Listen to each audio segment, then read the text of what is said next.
This is the worst scene in Star Wars.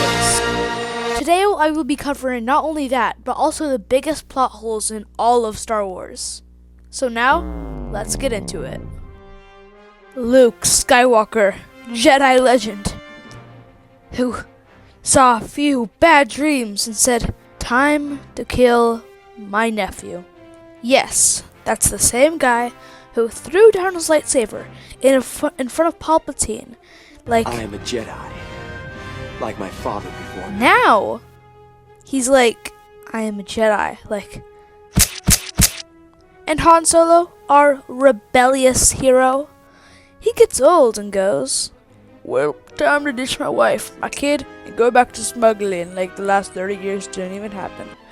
Even Harrison Ford hated Han Solo's character development so much, he said, "Please, I hate Han Solo. Kill me off, please."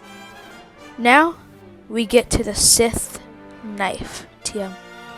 An ancient blade that works like a Sith-themed metal protractor if you happen to stand in the 1 pixel of beach where it aligns with the Death Star wreckage.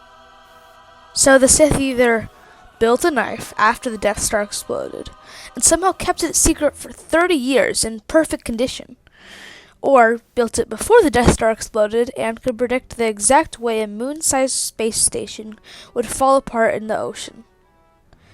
Sith, masters of the dark side, death, and 3D demolition modeling. But here's the weird part. If they knew it would explode, why didn't they leave a sticky note in the Sith temple like, "Hey Sheev, don't build a Death Star. Kinda fragile."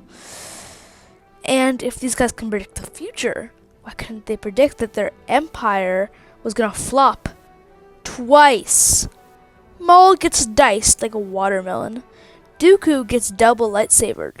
Vader, back problems, family issues, and he eats his boss into a pit. If they were so wise, maybe someone should have force Googled how not to get betrayed by your apprentice. And then Palpatine comes back. No explanation, no build-up, just How Palpatine returned. That's not a plot twist, that's a tweet. "I sacrificed myself to bring balance to the Force." But then Disney says, that's cute. Anyway, Palpatine's alive. What even is canon anymore? Then, the one of 10,000 climaxes, no, not climaxes, just tweets, that are in this movie, Rey holds it up and boom! She's standing in the perfect spot to match the blade to the wreckage. No GPS, no force ping, just vibes. It's like she speed ran a hidden object game on expert mode. What if she tripped and fell 5 feet to the left? Knife says nothing, galaxy stays doomed. Rey ends it all by calling herself Rey Skywalker. She trained with Leia and Organa, kissed Kylo a Solo, and being the granddaughter of Sheev frickin' Palpatine.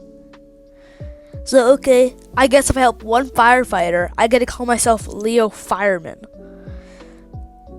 Star Wars is awesome, but this knife plot is more force unstable than Starkiller in a boss fight. I love this galaxy. I just wish it loved logic.